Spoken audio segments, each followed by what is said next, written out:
Salve, salve, galerinha! Tudo bom? Vamos lá então? Nosso último vídeo de revisão do nono ano. Mas ano que vem vai ter mais. Então tudo bem. Vamos lá então. Guerra Fria, tá? Pra começar. Vou falar primeiro da Guerra Fria em si, depois eu falo dos conflitos da Guerra Fria. Combinado? Começando então com o início, né? Conforme as duas superpotências saíram vitoriosas da Segunda Guerra Mundial, a União Soviética e os Estados Unidos, já se inicia ali, né, numa espécie de corrida para se disputar a hegemonia a partir de cada um dos sistemas socioeconômicos propagados por cada uma das superpotências. Então, de um lado a União Soviética comunista e do outro lado os Estados Unidos capitalista, né? E como era de intenção, né, dessas duas superpotências expandir cada vez mais o seu território e as suas zonas de influência, cada uma, né, ao seu modo, desenvolveu certas estratégias, né, certas práticas para angariar, né, para adquirir mais países na sua zona de influência. É justamente nesse contexto que os Estados Unidos eles vão desenvolver aquilo que ficou conhecido como Plano Marshall, né? Um plano de ajuda econômica com um objetivo político. Esse plano financiava a custos muito reduzidos a reconstrução dos países europeus que estavam destruídos pós Segunda Guerra Mundial, com o objetivo de evitar que esses países caíssem no comunismo. O Plano Marshall, portanto, ele se relaciona diretamente com a Guerra Fria, porque ele é criado nesse contexto de disputas ideológicas. Então, conforme essas disputas ideológicas ocorrem durante a Guerra Fria, no meio da Guerra Fria, o Plano Marshall ele vai ser decisivo para evitar que as antigas potências europeias, né, França, Inglaterra, Itália, Alemanha, caíssem no comunismo, né? É justamente por isso, por essa disputa ideológica, que a Europa ela é dividida em zonas de influência durante o contexto da Guerra Fria. Porque percebam, os dois países vitoriosos não ficam na Europa.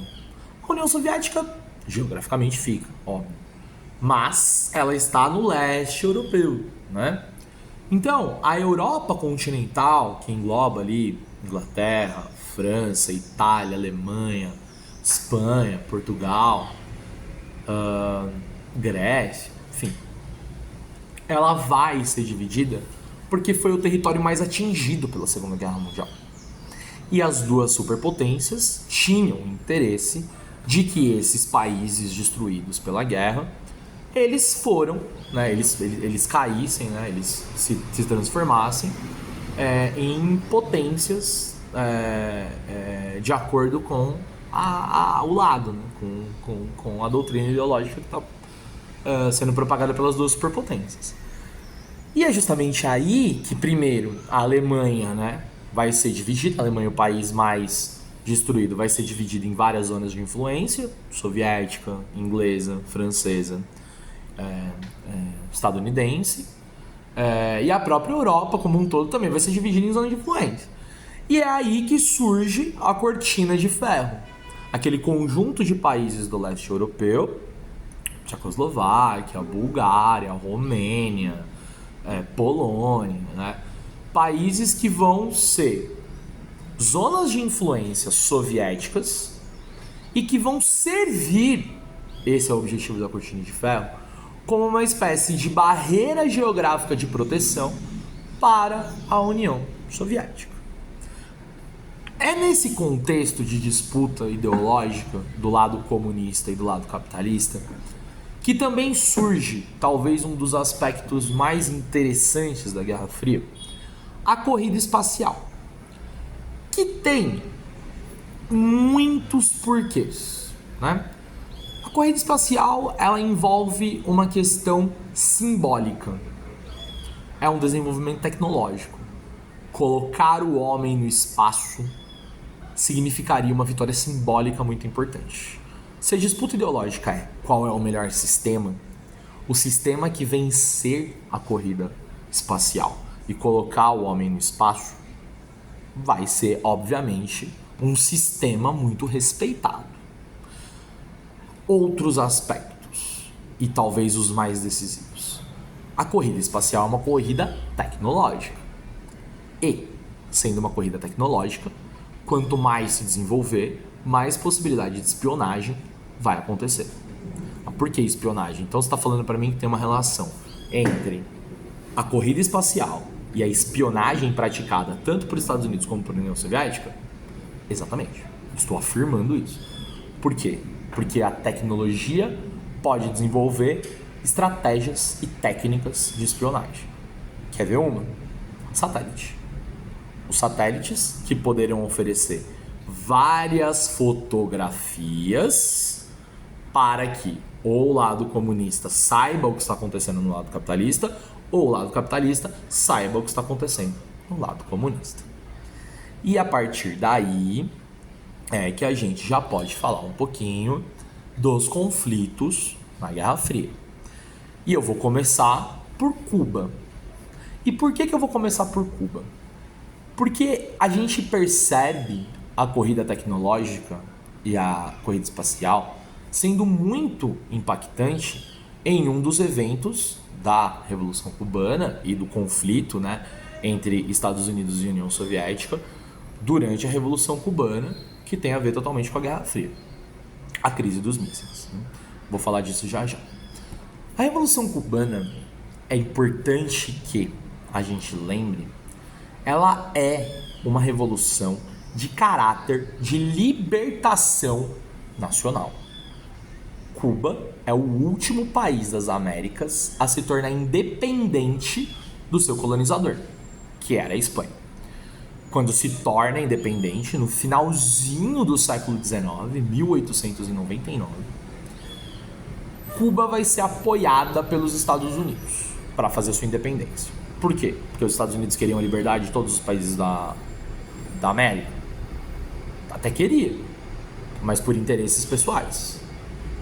Os Estados Unidos, ao auxiliarem Cuba a fazer a sua independência com relação à Espanha, vai obrigar Cuba a aceitar uma lei criada no Congresso norte-americano que vai ficar conhecida como Emenda Platt.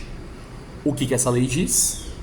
Que os Estados Unidos devem, podem e vão intervir em qualquer ação que Cuba realizar. Então toda a política, toda a economia, toda a sociedade cubana, no final das contas, era controlada pelo Congresso norte-americano, a partir da Emenda Platt. Portanto, a gente pode falar que a Emenda Platt mostra pra gente que Cuba se torna independente da Espanha para ser dependente dos Estados Unidos. E essa Emenda Platt vai fazer com que Cuba não se desenvolva economicamente, com que Cuba se consolide como um país agrário, e os Estados Unidos vão explorar a ilha de Cuba durante muito tempo.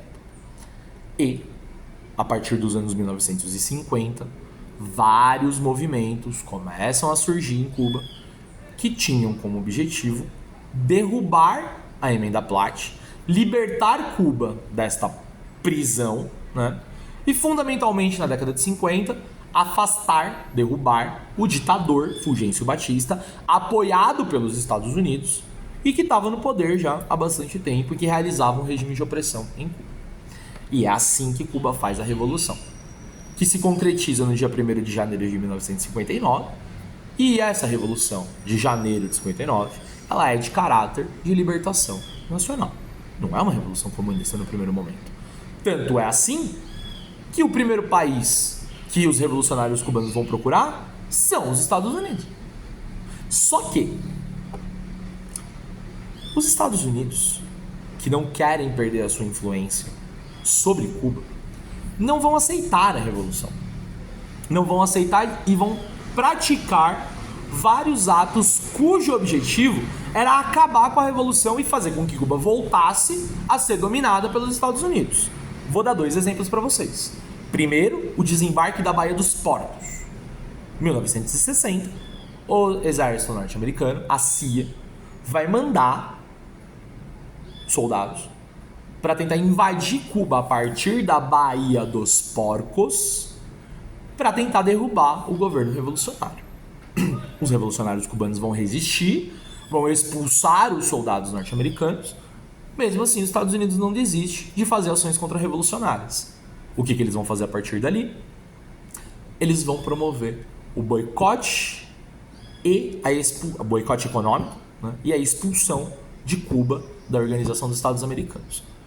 O boicote econômico representa dizer que os países aliados dos Estados Unidos não poderiam fazer negócio com Cuba. Os países aliados dos Estados Unidos no contexto da Guerra Fria, todos os países capitalistas. O que faz com que Cuba, portanto, se aproxime daqueles que são os verdadeiros inimigos norte-americanos, a União Soviética Comunista. É a partir daí que Cuba vai declarar sua revolução de caráter socialista, para se aproximar da União Soviética e conseguir se desenvolver economicamente, já que ela tinha sido vítima do boicote norte-americano. E é aí que se desencadeia a crise dos mísseis, talvez o evento mais conturbado da Guerra Fria. Momento em que, para tentar utilizar Cuba de base para colocar os seus mísseis e pressionar os Estados Unidos, a União Soviética vai tentar implementar mísseis em Cuba e apontá-los para os Estados Unidos, num claro jogo de poder. Por quê? E aí lembra da corrida espacial? Os Estados Unidos descobrem que os mísseis estão sendo transportados para Cuba e ameaçam uma guerra direta entre Estados Unidos e Cuba, Estados Unidos e União Soviética, perdão, ameaçam de acontecer. E aí a União Soviética vai jogar o jogo. Fala, bom, já que a gente não pode colocar os mísseis aqui, então por favor tirem os seus mísseis da OTAN, né? Que também ficava ali muito próximo da União Soviética, e eles conseguem isso como resultado. É por isso que a crise dos mísseis tem uma relação direta com a Guerra Fria, né? E aí, galera, a gente também viu vários outros conflitos que indiretamente têm a ver com a Guerra Fria, né? Vietnã, Coreia, China, Israel e Palestina, tá? Eu vou comentar um pouquinho aqui, bem brevemente, sobre cada um dos conflitos, e no momento da avaliação vocês vão entender o porquê que eu só estou comentando brevemente isso. O que é importante de vocês terem em mente? Que seja na Revolução Chinesa, seja na Guerra do Vietnã, seja na Guerra da Coreia, o que tem em comum nesses 3 países? China, Coreia, Vietnã. Os 3 países, assim como Cuba, se a gente for pensar bem, eles são países que até a Segunda Guerra Mundial eram vítimas de ações imperialistas, ou seja, eram dominados pelas grandes potências europeias ou pelos Estados Unidos. E pós Segunda Guerra Mundial, esses países, eles vão internamente, os povos daqueles países vão internamente fazer revoluções para libertar esse povo, esse país, da dominação dessas potências. E, uma vez libertos da dominação dessas potências, Inglaterra, até mesmo Japão, no caso da Coreia, França, no caso do Vietnã, nesse movimento de libertação nacional, em que os países eles estão se tornando livres, Estados Unidos e União Soviética vão disputar a influência ideológica nesses países para que eles possam ser mais um país aliado a uma das 2 grandes superpotências. Então, todos estes conflitos, de uma forma ou de outra, têm relação direta com a Guerra Fria, né? A Guerra do Vietnã, que talvez seja a mais emblemática dos conflitos da Guerra Fria, ela tem como característica ser uma guerra em que os Estados Unidos se envolveu muito diretamente, mandando muitos soldados. A Guerra do Vietnã, ela é uma guerra de libertação nacional também, e lembremos que a população do Vietnã, por meio de um plebiscito, escolheu aderir ao socialismo como sistema socioeconômico. Os Estados Unidos, querendo evitar que mais um país socialista surgisse, eles vão intervir e vão primeiro enviar dinheiro e armas para o lado capitalista, combater o lado comunista, né? E depois vão se envolver diretamente na guerra, mandando soldados, inclusive. E isso vai gerar uma grave consequência interna nos Estados Unidos. Por quê? Porque os Vietcongs e os soldados vietnamitas vão vencer essa guerra e vão promover a morte generalizada de muitos soldados norte-americanos, nascendo assim uma insatisfação dentro dos Estados Unidos, né? Famílias, amigos, os soldados. Mas pera um pouquinho, por que os meus filhos, amigos, namorados estão sendo mandados para uma guerra que não tem nada a ver com a gente? É só uma guerra por um sistema ideológico. Então não faz sentido. Não fazendo sentido, é aí que começa essa insatisfação, né? Somado a isso, um número gigantesco de mortes nessa guerra, tá? É no mesmo contexto também, na década de 60, né? Aquela década em que os jovens começam, né, a se colocar como sujeitos históricos, como grupos políticos, atuantes e tal, que também vai efervescer, né, vai ganhar as ruas os movimentos contra a segregação racial que existia nos Estados Unidos, né? É ali que Martin Luther King começa a sua militância, é ali que Rosa Parks vai ter a sua ação lá de não ceder o lugar no ônibus, né, para uma pessoa branca. É ali que os negros norte-americanos e os apoiadores dos negros norte-americanos vão lutar contra essa política de segregação racial. Que, vamos lembrar, né, ela é uma política que coloca lugares em que os brancos podem frequentar e lugares que os negros podem frequentar, por isso segregação, né, tá segregando essas pessoas, espacialmente mesmo, né, escolas que só brancos poderiam estudar, lugares nos ônibus para os brancos, bebedouros para os brancos.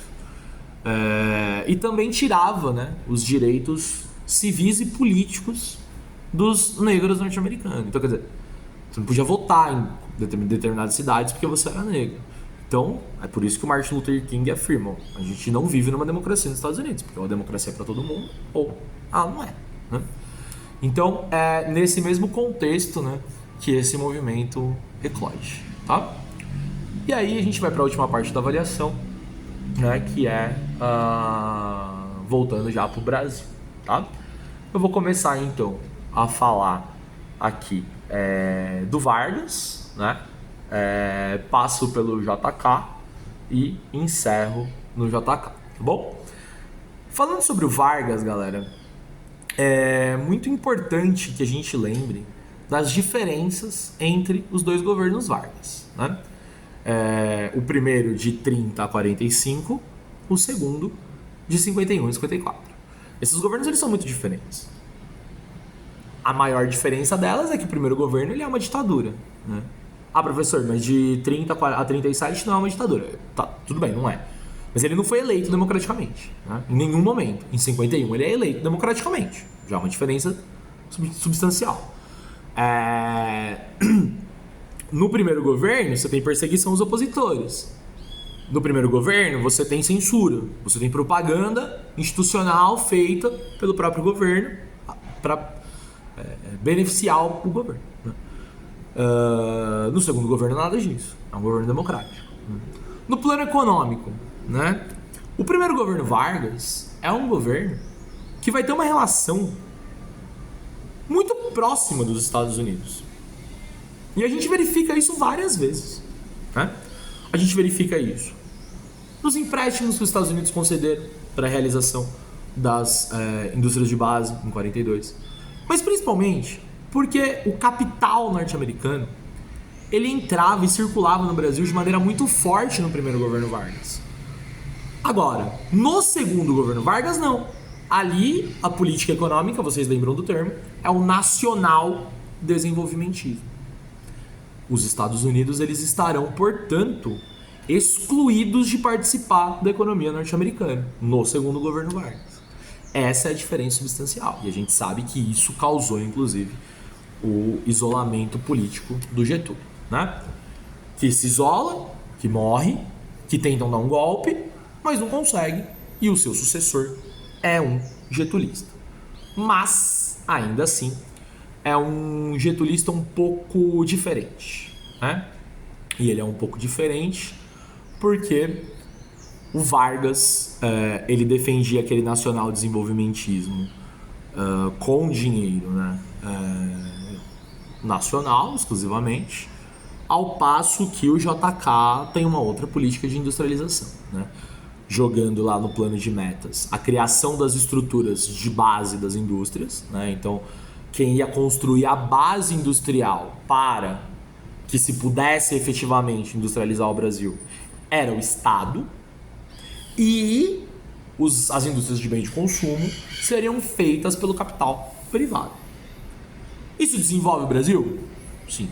Moderniza o Brasil? Industrializa o Brasil? Sim. Mas endivida o Brasil. Mas aprofunda as desigualdades regionais, sociais do Brasil e acaba promovendo uma inflação muito grande. Por quê? Porque a entrada de capitais norte-americanos nesse período é gigantesca aqui no Brasil. Isso prejudica a economia, né? E também prejudica a economia, por mais que se tenha vários motivos para se construir uma nova capital, mas a construção de Brasília, que é a grande marca, né, do governo do JK, também é prejudicial. Se gasta muito dinheiro, né? Se explora muitas pessoas. Por aí vai. Mas é importante que se lembre do porquê que Brasília foi construída, né? Você tinha várias discussões para construir uma nova capital. Precisa construir uma nova capital porque essa capital não pode ser no litoral. Porque se tiver uma guerra, é muito fácil de tomar a capital e aí deu. Então vamos levar a capital do Brasil para o interior. A capital do Brasil fica já numa área muito desenvolvida, que é o Sudeste. Então vamos levar essa capital para um lugar mais neutro, né? Mais no meio, Planalto Central, né? Segundo motivo. Terceiro motivo. Precisamos construir uma capital que seja moderna. E é justamente daí que se tira, né, o plano de construir Brasília a partir de um formato de um avião, para representar, simbolizar a modernidade que o plano de metas do governo JK queria passar, né? Então, a partir disso tudo, a gente consegue revisar essa prova. E eu desejo que vocês leiam bem os textos. Os textos vão ser muito importantes para vocês nessa avaliação. E em segundo lugar, leiam bem os comandos, tá? Respondam exatamente aquilo que eu estou perguntando. E de resto, arrasem, porque vocês são maravilhosos. Um beijo para vocês e boa prova.